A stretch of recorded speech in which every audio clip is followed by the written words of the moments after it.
not going to be a rigorous proof. We're just going to use a polynomial to demonstrate what happens here, the polynomial that degree is more than 2. So here I made a change. Instead of z squared, I changed it z to the 4th and plus z plus 2. So first I'm going to show you how this function looked like on the real line, not on the complex numbers. So I sketched it here with Mathematica that how that function of the degree 4 function looked like.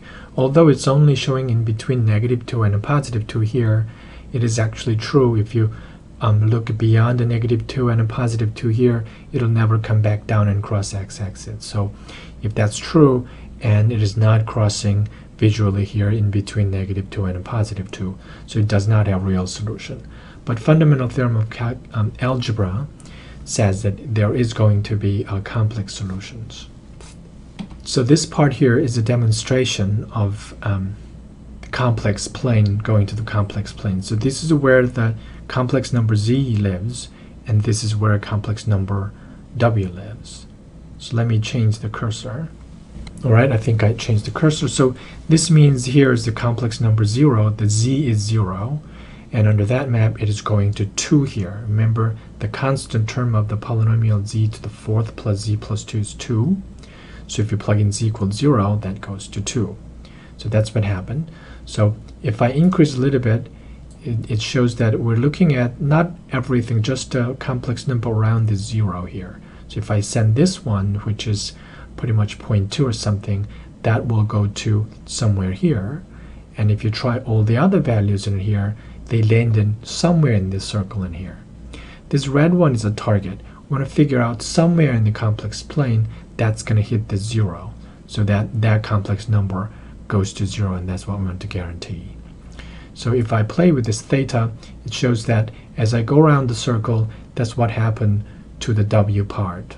It looks just another circle, but if I increase the radius a little bit, it changes. Although I'm sending this complex number with kind of radius fixed here, what happened after you go through that degree 4 polynomial, that w value is doing this crazy thing. It's going around like this. But it's getting closer and closer to 0. So as I increase this radius, it always, mathematically, in all cases, you can kind of guarantee that the maximum radius of this one increases as well. So as I increase more and more, eventually you can see it's almost about to hit the 0. So I'm going to go ahead and kind of pretend that this is the case where it hit the 0.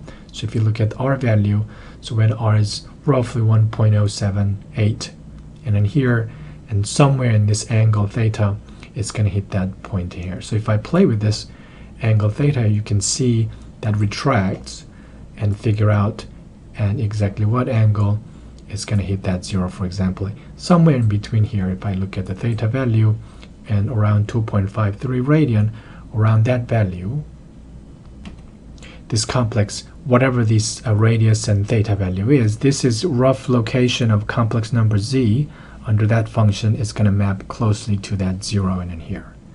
So the qualitatively, if I send this one back in here, if I increase it further and further, you can see its images of the z under that quartic functions.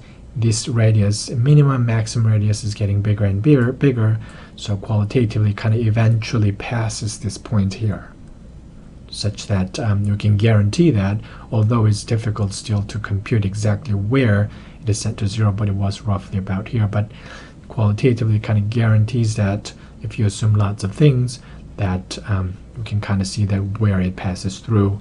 And this is a lot better than just, telling you that there is a complex solution. This is a very good explanation of where roughly the complex 0 is located. So let me show you the theorem again. So there's the theorem. Whatever the polynomial you consider after you go through, as you look at a larger and larger circle, which are a collection of points in this part in here, it will eventually pass through the 0. So that guarantees the existence of 0, and that's one way to understand why this fundamental theorem of algebra is true. Thanks.